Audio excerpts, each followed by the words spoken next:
بقدر الله ما قبره الكريم بعرف شديد من صلاة وتسليم اللهم صل وسلم وبارك عليه اللهم صل على محمد اللهم صل عليه وسلم اللهم اغفر ذنب شيخي نحوي محمد إسماعيل.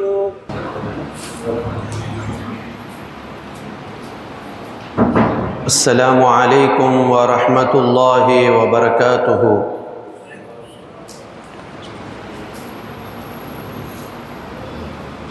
مولاي صل وسلم دائما أبدا على حبيبك خير الخلق كلهم. الصدق في الغار والصديق لم يرى وهم يقولون ما بالغار من آرم. ظن الحمام وظن العنقبوت على خير البريات لم تنسج ولم تحم. مولاي صل وسلم دائما أبدا على حبيبك خير الخلق كلهم. الحمد لله رب العالمين. اللهم صل على سيدنا محمد طب القلوب ودوائها وعافية الأبدان وشفائها ونور الأبصار وضيائها وعلى آله وصحبه وسلم. الصلاة والسلام عليك يا سيدنا يا رسول الله. خذ بأيدينا قلت حيلتنا أدركنا يا شفيع المذنبين ويا حبيب الله. رب اشرح لي صدري ويسر لي أمري واحلل عقدة من لساني يفقه قولي. أعوذ بالله من الشيطان الرجيم. بسم الله الرحمن الرحيم. هذا بيان للناس وهدى وموعظة للمتقين. صدق الله العلي العظيم وصدق وبلغ رسوله النبي الكريم ونحن على ذلك من الشاهدين الشاكرين والحمد لله رب العالمين. وبه قال حدثنا عبد الله بن محمد حدثنا حبان حدثنا همام حدثنا ثابت حدثنا أنس رضي الله عنهم قال حدثني أبو بكر رضي الله عنه قال كنت مع النبي صلى الله عليه وسلم في الغار فرأيت آثار المشركين قلت يا رسول الله لو أن أحدهم رفع قدمه رآنا. قال ما ظنك باثنين الله ثالثهما. صدق رسول الله صلى الله عليه وسلم. சங்கைமிக்க இப்புனித மஜ்லிஸுல் புகாரி ஷரீஃபின் நிர்வாக பெருமக்களே, மஜ்லிஸில் சூழ்ந்திருக்கும் உலமா பெருமக்களே, பெரியோர்களே, தாய்மார்களே, சகோதரர்களே, சகோதரிகளே, நம் அனைவரும் மீதும் அன்னலம் பெருமானார் முஹம்மது முஸ்தபா ஸல்லல்லாஹு அலைஹி வஸல்லம் அவர்களுடைய ஷஃபாஅத்தை என்றென்றும் நமக்கு அல்லாஹ் தந்தருள் புரிவானாக. ஆமீன்.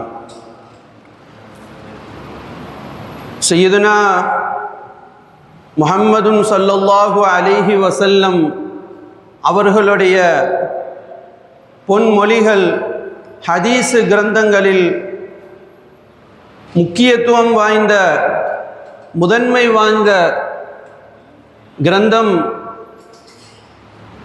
அல் ஜாமியா சஹீஹ் புகாரி கிரந்தம். அதனுடைய 19வது பாடத்தை நாம் அடைந்திருக்கிறோம். நாம் ஓதிய அனைத்து ஹதீஸுகளையும் அல்லாஹு ஜல்ல ஷானஹு வ தஆலா ஏற்றுக்கொள்வானாக. இன்றைக்கு ஓதப்பட்ட ஹதீஸுகளில் முழுமையாக குர்ஆனுடைய தஃப்சீர்கள் அதில் கூறப்பட்டன. இமாம் புகாரி நாயகம் அவர்கள் நபி ஸல்லல்லாஹு அலைஹி வஸல்லம் அவர்களுடைய குர்ஆனின் தஃப்சீர்களை பற்றி சொன்னதை சேகரித்த பாடமாக நாம் இன்றைக்கு ஓதினோம். முதலாவதாக தஃப்சீரை பற்றி நாம் தெரிந்து கொள்ள வேண்டும் என்றால் அது எப்படி வந்தது, தஃப்சீரை பற்றி அல்லாஹு ஜல்ல ஷானஹு வ தஆலா குர்ஆனில் எப்படி அதற்கு பல அர்த்தங்களை கொண்டு அவன் பல வார்த்தைகளால் தஃப்சீர் என்ற வார்த்தையை அவன் குறிப்பிட்டு காட்டுவான். அதே போல அந்த தஃப்சீருங்கிற விளக்க உரையை, குர்ஆனுடைய விளக்க உரையை, அந்த பொறுப்பை யாரிடம் ஒப்படைத்திருக்கிறான், அதோடைய தஃப்சீருடைய முக்கியத்துவம் என்ன, அதோடைய காலங்கட்டங்கள் எப்படியெல்லாம் நமக்கு இன்று நூல் வடிவமைப்பில் வந்திருக்கிறது என்றால் அது எப்படி என்று வந்தது என்று ஆரம்பமாக நாம் பார்ப்போம். அருமையானவர்களே, அல்லாஹு ஜல்ல ஷானஹு வ தஆலா அவனுடைய குர்ஆனில் தஃப்சீர் என்ற வார்த்தைக்கு பல விதமான வார்த்தைகளை அவன் பயன்படுத்துவான். உதாரணமாக நான் கூறினால், ஹாதா பயானுன் லின்னாஸ் வஹுதன் வ மௌஇதத்துன் லில் முத்தகீன். பயான் என்கிற வார்த்தை அல்லாஹு ஜல்ல ஷானஹு வ தஆலா இங்கே குறிப்பிடும் பொழுது விளக்கம் என்று நாம் குறிப்பிடுவோம். பயானுங்கிற வார்த்தைக்கும் தஃப்சீர் என்றுதான் பொருள்.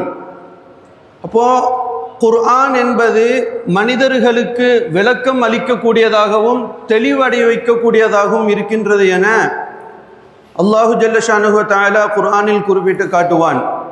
அதே போல பல ஆயத்துகள் இருக்கிறது.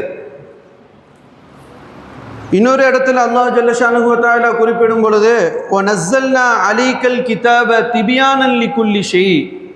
திபியானுங்கிற வார்த்தையும் திபியானன் லிகுல்லி ஷை, அனைத்து வஸ்துகளுக்கும் நாம் இதை விளக்க உரையாக நாம் அனுப்பியிருக்கிறோம் என்று அல்லாஹு குர்ஆனில் இன்னொரு இடத்தில் தஃப்சீருங்கிற வார்த்தைக்கு திபியானுங்கிற வார்த்தையை அவன் பயன்படுத்தி காட்டுவான். அதே போல நூர் என்றும் ஃபுர்கான் என்றும் தஃப்சீல் என்றும் பல எண்ணற்ற வார்த்தைகளை அவன் தஃப்சீருக்காக பயன்படுத்துவான். அடுத்ததாக நாம் பார்க்கும் பொழுது இந்த தஃப்சீர் என்கிற விஷயத்தை, தஃப்சீர் குர்ஆனுக்கு விளக்க உரையை சொல்ல வேண்டும் என்றால் அந்த பொறுப்பு கண்மணி நாயகம் ஸல்லல்லாஹு அலைஹி வஸல்லம் அன்னவர்களிடம் அல்லாஹு ஜல்ல ஷானஹு வ தஆலா ஒப்படைத்திருக்கிறான். குர்ஆன் இறங்குது, வஹி வருது, குர்ஆனாக இதை நாம் எடுத்து வைக்க வேண்டும் என்று அல்லாஹு ஜல்ல ஷானஹு வ தஆலா குறிப்பிடும் பொழுது அதோடைய விளக்கங்களையும் அதோடைய விவரங்களையும் எல்லாம் அல்லாஹு ஜல்ல ஷானஹு வ தஆலா அன்னலாரிடம் அவர்களிடமே ஒப்படைத்திருக்கிறான். அதான் அல்லாஹு ஜல்ல ஷானஹு வ தஆலா குர்ஆனில் குறிப்பிட்டு காட்டும் பொழுது வநஸ்ஸல்னா வஅன்ஸல்னா இலைக்க ذிக்ர லிதுபய்யின லின்னாஸ். நாம் இதை, இந்த குர்ஆனை உங்களிடம் நாம் இறக்கின்றோம். லிதுபய்யின லின்னாஸ், மனிதர்களுக்கு இதை விளக்கி கொடுப்பதற்காக கண்மணி நாயகம் ஸல்லல்லாஹு அலைஹி வஸல்லம் அவர்களை பார்த்து சொல்கிறான். இதை மக்களுக்கு விளக்கி கொடுப்பதற்காக நாம் இதை இறக்கின்றோம். அப்படி என்றால் இந்த பொறுப்பு கண்மணி நாயகம் ஸல்லல்லாஹு அலைஹி வஸல்லம் அவர்களிடமே இருந்தது என இந்த ஆயத்தின் மூலமாக நாம் தெரிந்து கொள்ளலாம். அதனால தான் இமாம்கள், நாதாக்கள், சாலிஹீன்கள் குறிப்பிட்டு காட்டுவார்கள், நபி ஸல்லல்லாஹு அலைஹி வஸல்லம் அன்னவர்கள் செய்த அத்தனை செயல்முறைகளும் சரி, சொல்லாக இருக்கட்டும், செயலாக இருக்கட்டும், அங்கீகாரமாக இருக்கட்டும், அதே நேரத்தில் அவர்கள் தீர்ப்பளிப்பதாக இருக்கட்டும், மௌனமாக இருக்கட்டும், எதுவாக இருந்தாலும் அதை குர்ஆனுடைய விளக்கத்தில் உள்ள ஒரு பகுதிதான் என்று இமாம்கள் நமக்கு சுட்டி காட்டுவார்கள். கண்மணி நாயகம் ஸல்லல்லாஹு அலைஹி வஸல்லம் அன்னவர்கள் கூறியது எதுவும் தன்னுடைய இஷ்டத்தின் பிரகாரம் அல்ல. அதையும் அல்லாஹு ஜல்ல ஷானஹு வ தஆலா குர்ஆனில் சொல்லி காட்டும் பொழுது வமா யன்திகு அனில் ஹவா இன் ஹுவ இல்லா வஹ்யு யூஹா. நபி பெருமானார் ஸல்லல்லாஹு அலைஹி வஸல்லம் அவர்கள் எதை சொல்கிறார்களோ அது வஹியின் மூலமாக நாம் அறிவித்ததை தவிர வேற எதையும் அவர்கள் சொல்லவில்லை என்றால் வஹி அவர்களுக்கு நிரந்தரமாக வந்து கொண்டிருக்கும். ஆனால் அதில் எல்லாம் குர்ஆனில் சொல்லப்படாது. குர்ஆனில் வரக்கூடியது அனைத்தும் வஹியாக இருந்தாலும் வஹி எல்லாம் குர்ஆனில் சொல்லப்படாது.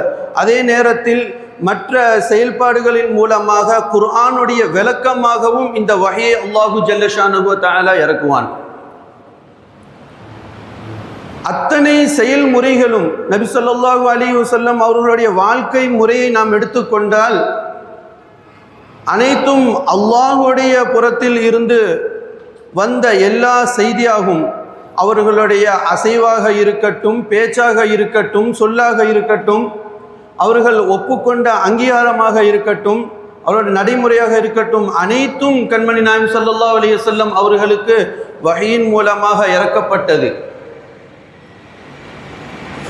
ஒரு நேரத்தில்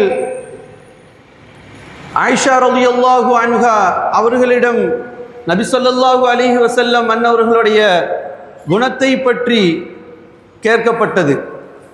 அப்பொழுதும் ஆயிஷா ரலியல்லாஹு அன்ஹா சொன்ன விஷயம் கான ஹுலுகுல் குர்ஆன். கண்மணி நாயகம் ஸல்லல்லாஹு அலைஹி வஸல்லம் அன்னவர்களுடைய குணங்கள் ஹுலுக் அஹ்லாக் என்பது குர்ஆனாகவே தான் அமைந்தது என்று கண்மணி நாயகம் ஸல்லல்லாஹு அலைஹி வஸல்லம் அவர்களை பற்றி ஆயிஷா ரலியல்லாஹு அன்ஹா அவர்கள் எடுத்து சொல்லி காட்டுவார்கள். அது அழகிய, நமக்கெல்லாம் அழகிய முன்மாதிரியாக இருக்கிறது. அவர்களுடைய செயல் எல்லாம், வாழ்க்கை முறை அனைத்தும் நமக்கு அழகிய முன்மாதிரியாக இருக்கிறது. அதையும் அல்லாஹு ஜல்ல ஷானஹு வ தஆலா குர்ஆனில் நமக்கு எடுத்து காட்டுவான். லகத் கான லகும் ஃபீ ரசூலில்லாஹி உஸ்வத்துன் ஹஸனா. மனிதர்களிடம் அவன் சொல்லுவான், உங்களுக்கு என்னுடைய ரசூல் கண்மணி நாயகம் ஸல்லல்லாஹு அலைஹி வஸல்லம் அவர்களிடம் இருந்து உங்களுக்கு அழகிய முன்மாதிரி இருக்கிறது. ரோல் மாடலாக நாம் அவர்களை எடுக்க வேண்டும் என்று அல்லாஹு ஜல்ல ஷானஹு வ தஆலா குறிப்பிட்டு காட்டுவான். அடுத்ததாக தஃப்சீருடைய விஷயத்தில் நாம் பார்த்தோமேயானால் அதோடைய காலகட்டங்கள் எப்படி நமக்கு இன்றைக்கு தஃப்சீர் என்பது நூல் வடிவமைப்பில் கிடைத்திருக்கிறது என்றால், ஆரம்பமாக நாயகம் ஸல்லல்லாஹு அலைஹி வஸல்லம் அவர்களுடைய காலத்தில் பார்த்தோமேயானால் அவர்கள் சொல்வது தான் தீன், அவர்கள் சொல்வது தான் ஷரியத், அவர்கள் சொல்வது தான் குர்ஆனுடைய விளக்க உரை. அந்த அடிப்படையில் பார்த்தோம்.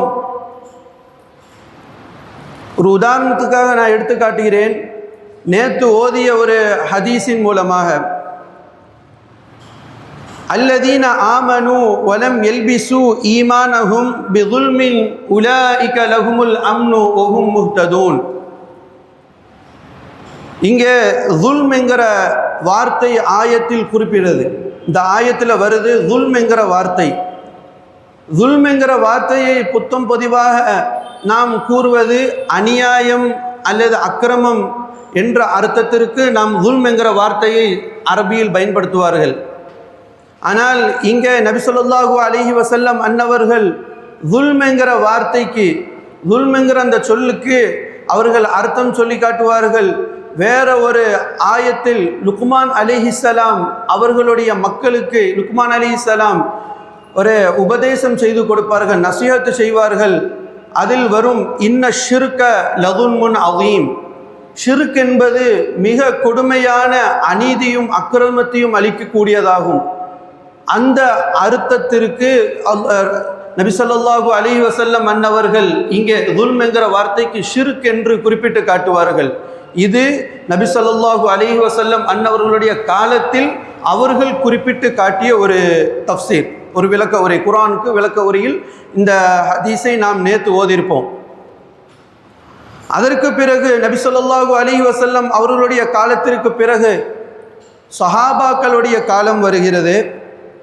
அதில் முக்கியம் வாய்ந்த முஃபஸ்ஸிர்கள், பல சஹாபாக்கள் தஃப்சீரை கொண்டிருந்தாலும் கூட அறியப்பட்ட சுருக்கமான சஹாபாக்கள், முக்கியம் வாய்ந்த முஃபஸ்ஸிர்கள் சையதுனா அப்துல்லாஹ் இப்னு அப்பாஸ் ரலியல்லாஹு அன்ஹு, சையதுனா அப்துல்லாஹ் இப்னு மஸ்ஊத், சையதுனா உபை இப்னு கஅப், சையதுனா அலி இப்னு அபி தாலிப் கர்ரமல்லாஹு வஜ்ஹஹு ரலியல்லாஹு அன்ஹும், இவர்களெல்லாம் முஃபஸ்ஸிர்களில் தஃப்சீர் விளக்க உரைகளில் தேர்ச்சி பெற்றவராகவும் முஃபஸ்ஸிராகவும் இருந்தார்கள். இவர்களின் மூலமாகத்தான் அடுத்த ஜெனரேஷன், அடுத்த தலைமுறைக்கு அவர்களை சந்தித்து இஸ்லாம் கொண்ட ஈமான் கொண்ட தாபியங்களுக்கு கைமாறியது தஃப்சீர்கள். தாபியங்களுடைய காலத்தில் நாம் பார்த்தோமேயானால் முக்கியமான இடங்களில் தஃப்சீருக்கென்றே பாடசாலைகள் வைக்கப்பட்டிருந்தது, மதரசாக்கள் இருந்தது. முதலாவது மக்காவில், ஹரமு ஷரீஃபில் மக்காவில் அதோடைய தஃப்சீருடைய பாடம் எடுக்கப்பட்டது. அங்கே இருந்து மக்காவில் இருந்து கற்றுக்கொண்ட முஃபஸ்ஸிர்கள் தாபிஈன்கள் அவர்களுடைய சனது அப்துல்லாஹ் இப்னு அப்பாஸ் ரலியல்லாஹு அன்ஹு அவர்களின் மூலமாக சனது அவர்களுக்கு சென்று சேரும். இரண்டாவது மதீனாவிலும் நடக்கப்பட்டது பாடசாலைகள், மதரசாக்கள், தஃப்சீருடைய மதரசாக்கள் மதீனாவிலும் நடந்தது. அது சையதுனா உபை இப்னு கஅப் ரலியல்லாஹு அன்ஹு அவர்களின் மூலமாக சனது அவர்களுக்கு கொண்டு சேரும்.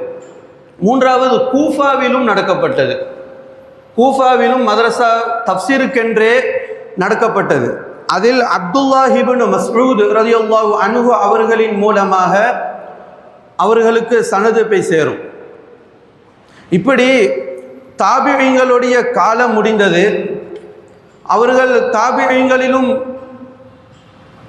அதிகமானவர்கள் முஃபஸ்ஸிர்கள் தஃப்சீரை கற்றுக்கொண்டார்கள். அடுத்ததாக நூல்களின் வடிவமைப்பில் கிதாபுகள் எழுதப்பட ஆரம்பித்தது எப்போது என்றால் 2ஆம் 3ஆம் நூற்றாண்டிற்கு பிறகுதான் அதை கிதாபுடைய வடிவமைப்பில் எழுத தொடங்கிறார்கள். அதில் முக்கியம் வாய்ந்த கிதாபுகள் பலதும் உண்டு. ஒரு சில கிதாபுகளுடைய பெயரை மட்டும் நான் சொல்ல ஆசைப்படுகிறேன். தஃப்சீருல் தபரி என்கிற கிதாப், அது ஹதீஸை அடிப்படையாக கொண்ட கிதாப். அது விளக்கத்தை நாம் பார்த்தோமேயானால் அதிகமாக ஹதீஸுகளை கொண்ட விளக்கங்களாக இருக்கும். தஃப்சீருல் குர்துபி எடுத்தோம் என்றால் ஃபிக்ஹை அடிப்படையாக கொண்ட ஒரு கிரந்தம். அது தஃப்சீர். அதிகமாக அதில் ஃபிக்ஹை பற்றி ஒரு ஆயத்தின் மூலமாக இதில் நம் சட்டத்திட்டங்களை நாம் தெரிந்து கொள்ளலாம். தஃப்சீருல் ஜலாலைன், எளிய முறையில் குர்ஆனை விளங்கக்கூடிய ஒரு தஃப்சீர், அந்த அடிப்படையில் அதை எழுதியிருக்கிறார்கள். தஃப்சீரு பஹ்ருல் மதீத், தஸவ்வுஃபை அடிப்படையாக கொண்டு அந்த கிரந்தங்களை எழுதியிருக்கிறார்கள். அதுபோன்று எண்ணற்ற கிரந்தங்கள் இருக்கிறது. அது மதரசாக்களில் எல்லாம் பாடத்திட்டமாக அல்லாஹ் அவர்கள் ஏற்படுத்தியிருக்கிறார்கள். கடைசியாக தஃப்சீருடைய முக்கியத்துவம், அதோடைய முக்கியத்துவமை நாம் பார்த்தோமேயானால், ஏன் நாம் குர்ஆனை மட்டும் அர்த்தம் வச்சு நாம் படித்தா போதுமே என்று நினைக்கலாம். ஆனால் தஃப்சீர் இல்லாமல் நாம் குர்ஆனை விளங்க முடியாது. அதற்காகத்தான் அதோடைய முக்கியத்துவமும் அதோடைய பயன்களும் நாம் தெரிந்து கொள்ள வேண்டும்.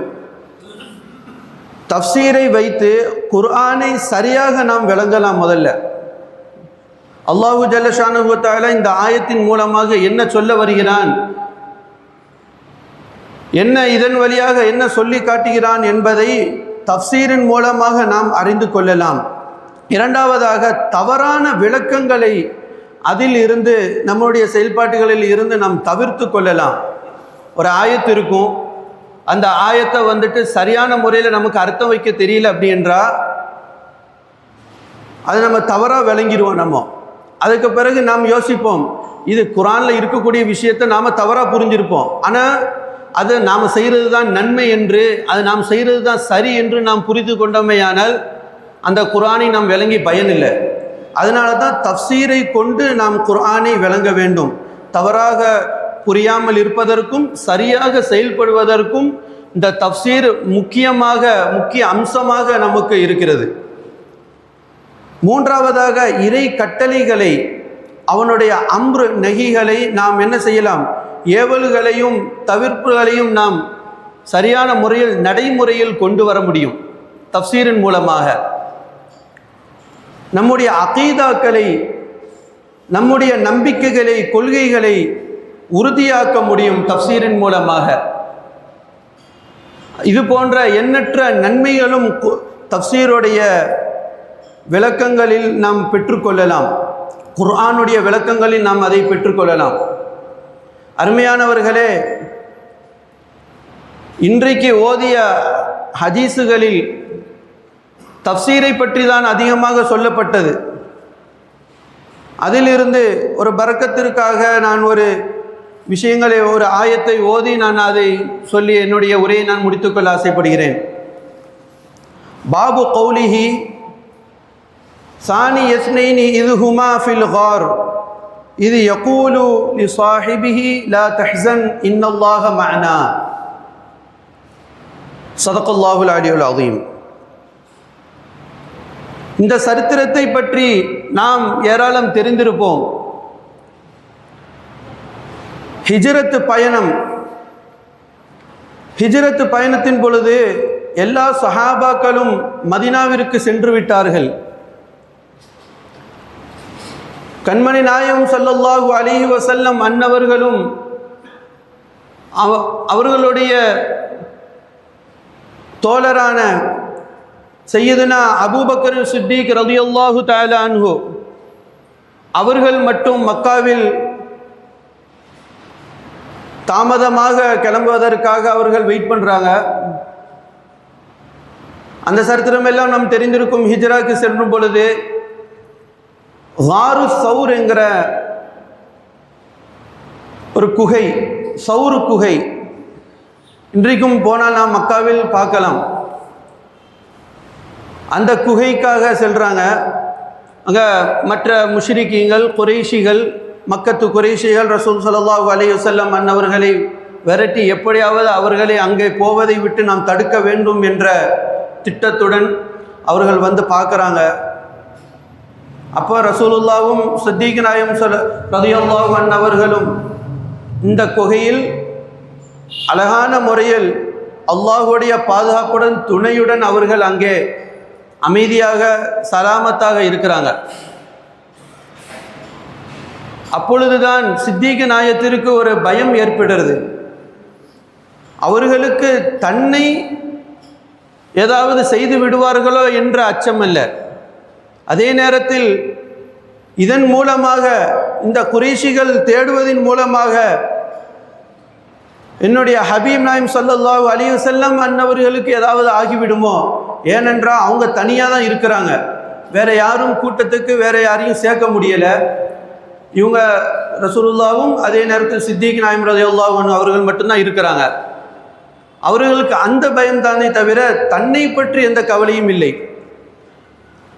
அப்படி அல்லாஹு ஜல்ல ஷானுஹு வ தஆலா குர்ஆனில் இந்த விஷயத்தை, இந்த சரித்திரத்தை அல்லாஹு குறிப்பிட்டு காட்டுவான். இந்த பயம் ஏற்படும் பொழுது, இந்த அச்சம் ஏற்பட்ட பொழுது ரசூல் ஸல்லல்லாஹு அலைஹி வஸல்லம் அன்னவர்களிடம் சொல்ல கட்டளையிடுவான், லா தஹ்சன் இன்னல்லாஹ மஅனா. அல்லாஹ்வை எதற்கும் நீங்கள் பயப்பட வேண்டாம், அல்லாஹ் நம்முடன் இருக்கின்றான் என்ற உறுதியையும் நம்பிக்கையும் அவர்கள் வலியுறுத்தி காட்டினார்கள். அதை இன்றைய வசனங்களில் நாம் ஓதியிருக்கிறோம். இதோடைய ஹதீஸுகளாக பின்னாடி பிற்காலத்தில் அபூபக்கர் சித்திக் ரலியல்லாஹு அன்ஹு அவர்கள் சொல்லி காட்டுவார்கள். ஹத்தஸனா அப்துல்லாஹ் இப்னு முஹம்மத் ஹத்தஸனா ஹப்பான் ஹத்தஸனா ஹம்மாம் ஹத்தஸனா சாபித் ஹத்தஸனா அனஸ் ரலியல்லாஹு அன்ஹு قال حدثني أبو بكر رضي الله عنه قال كنت مع النبي صلى الله عليه وسلم في الغار فرأيت آثار المشركين قلت يا رسول الله لو أن أحدهم رفع قدمه رآنا قال ما ظنك باثنين الله ثالثهما صدق رسول الله صلى الله عليه وسلم. இது சித்திக் நாயகம் அவர்கள் ஒரு நேரத்தில் அவர்களுடன் அன்று கடந்த காலங்களை, அன்று குகையில் கடந்த நேரங்களை பற்றி அவர்கள் மற்ற மக்களிடம் அவர்கள் அனஸ் ரலியல்லாஹு அன்ஹு அவர்களிடம் சொல்லி காட்டுகிறார்கள். குந்து மன் நபி ஸல்லல்லாஹு அலைஹி வஸல்லம் ஃபில் கார், நான் நபி ஸல்லல்லாஹு அலைஹி வஸல்லம் அவர்களுடன் காரு சௌரில், அந்த குகையில், சௌர் என்கிற குகையில் நானும் ரசூலுல்லாஹி ஸல்லல்லாஹு அலைஹி வஸல்லம் அவர்களும் நாங்கள் இருந்தோம். இருந்த பொழுது ஃபரைது ஆசாரல் முஷ்ரிகீன், நான் பார்த்தேன் முஷ்ரிக்கீங்களுடைய நம்மை தேடி எப்படியாவது அங்கே மதீனாவில் இருந்து மதீனாவிற்கு போவதை தடுக்க வேண்டும் என்ற திட்டத்துடன் அலையக்கூடிய முஷ்ரிக்குகளை நான் பார்த்தேன். குகையில் இருந்து பார்த்துவிட்டு நான் அச்சத்துடன் ரசூல் ஸல்லல்லாஹு அலைஹி வஸல்லம் அவர்களிடம் சொன்னேன், யா ரசூலல்லாஹ் லவ் அன்ன அஹதஹும் ரஃபஅ கதமஹு ரஆனா, யாராவது ஒருத்தர் அங்கே குறைஷிகள் தேடிக்கொண்டிருக்கிறாங்களே, அவங்கள யாராவது ஒருத்தர் குகையின் பக்கம் வந்து நம்மை எட்டி பார்த்து விட்டால், அவங்களுடைய காலை எட்டி பார்த்தால் நாம் தெரிந்து விடுவோமே என்று சொல்கிறார்கள். அப்பொழுதும் அல்லாஹ் ரசூல் ஸல்லல்லாஹு அலைஹி வஸல்லம் அன்னவர்கள் உறுதியையும் நம்பிக்கையும் அங்கே ஊட்டி கொடுப்பார்கள். எதற்கும் பயப்பட வேண்டாம், நீங்கள் என்ன நினச்சிட்டு இருக்கீங்க, நாம் 2 பேர் மட்டும்தான் இருக்கிறோன்னு நினைக்கிறீங்களா? மா கன்னுக்க பிஸ்னைன் அல்லாஹு சாலிசுஹுமா, மூன்றாவதாக இங்கே துணைக்கு நமக்கு எல்லாம் பாதுகாப்பு தரக்கூடிய அல்லாஹு ஜல்ல ஷானஹு வ தஆலா இங்கே இருக்கிறான் என்று கண்மணி நாயம் ஸல்லல்லாஹு அலைஹி வஸல்லம் அவர்கள் சொல்லி நம்பிக்கை ஊட்டியதாக சித்திக் நாயம் ரலியல்லாஹு அன்ஹு அவர்கள் சொல்லி காட்டுவார்கள். இதைதான் புர்தா ஷரீஃபில் சையதுனா அபூசிரி ரலியல்லாஹு அன்ஹு அவர்கள் பைத்தில் சொல்லி காட்டுவார்கள், அஸ்ஸிதுகு ஃபில் காரி வஸ்ஸித்தீகு லம் யுரயா வஹும் யகூலூன மா பில் காரி மின் அரிமி. சித்தீக் ரலியல்லாஹு அன்ஹு அவர்களும் சிதுக் என்கிற ரசூல் ஸல்லல்லாஹு அலைஹி வஸல்லம் அன்னவர்களும் முஷ்ரிக்குகள் காரு குகையில் வந்து, சௌரு குகையின் பக்கம் வந்துவிட்டும் அவர்கள் சொன்னார்கள், இங்கே மனிதர்கள் இருக்கக்கூடிய ஒரு அடையாளமும் இல்லை.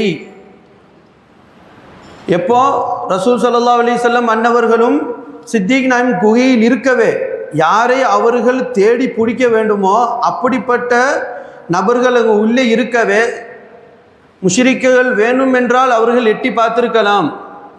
ஆனால் அல்லாஹு ஜல்ல ஷானஹு வ தஆலா அவர்களுடைய கண்ணில் இருந்து அந்த பார்வையை அவன் மறைத்து விட்டான். அதை எப்படி என்றும் அந்த புர்தா ஷரீஃபில் சொல்லி காட்டுவார்கள், ظنுல் ஹமாம வ ظنுல் அன்கபூத அலா கைரில் பரியத்தி லம் தன்சுஜு வலம் தஹ்மி. அங்கே உண்மையாக எதுவும் இருக்கவில்லை. புறாவுடைய முட்டையோ அல்லது அன்கபூத்த சிலந்தியுடைய வலை எதுவும் இருக்கவில்லை. ஆனால் அல்லாஹு ஜல்ல ஷானஹு வ தஆலா அவர்களுடைய கண் பார்வைக்கு அப்படி பார்க்க வைத்து அதை எண்ண வைத்தான். இதன் மூலமாக அவர்கள் திரும்பி விடுவார்கள் என்ற எண்ணத்தில் அல்லாஹு ஜல்ல ஷானஹு வ தஆலா அவர்களுக்கு அப்படி ஒரு பார்வையை கொடுத்தான். இந்த வாரு சௌருடைய நிகழ்வை பற்றி சையதுனா உமர் ரலியல்லாஹு அன்ஹு அவர்கள் பிறகு ஒரு சந்தர்ப்பத்தில் சொல்லி காட்டுவாங்க, என்னுடைய அன்றைக்கு நாயம் ஸல்லல்லாஹு அலைஹி வஸல்லம் அன்னவர்களுடன் இருந்த அந்த ஒரு இரவுடைய நன்மை சித்திக் நாயகம் எனக்கு தரட்டும். நான் என்னுடைய வாழ்நாள் முழுவதும் செய்த அத்தனை நன்மைகளையும் நான் அவர்களுக்கு தருகிறேன் என்றால் என்ன அர்த்தம்? அந்த தனி நேரத்தில் தனியாக அவங்க இருக்கிற நேரத்தில் அவர்கள் சுவாரஸ்யமான சம்பவங்கள் சரித்திரத்தில் சொல்லப்பட்டிருக்கிறது. அதை கூறுவதற்கு இப்போ நேரம் இல்லை. இன்ஷா அல்லாஹ் இன்னொரு முறை வாய்ப்பு கிடைத்தால் சொல்லுவோம். அந்த நேரம் என்பது மிக கடுமையான நேரம், யாருக்கும் எளிதாக கடந்து போக முடியாத நேரம் அது. அந்த நேரத்திலும் கூட ஸல்லல்லாஹு அலைஹி வஸல்லம் அவர்களை பாதுகாக்க வேண்டும். என்னுடைய உயிர் போனாலும் சரி, எனக்கு எந்த ஆனாலும் சரி, கண்மணி நாயகம் ஸல்லல்லாஹு அலைஹி வஸல்லம் அன்னவர்களுக்கு எதுவும் ஆகிவிடக்கூடாது என்ற அச்சத்திலும் பயத்திலும் அவர்கள் அந்த நேரத்தை கழித்தார்களே.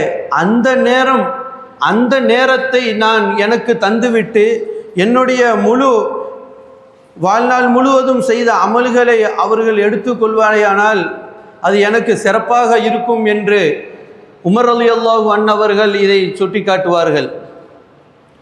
அருமையானவர்களே,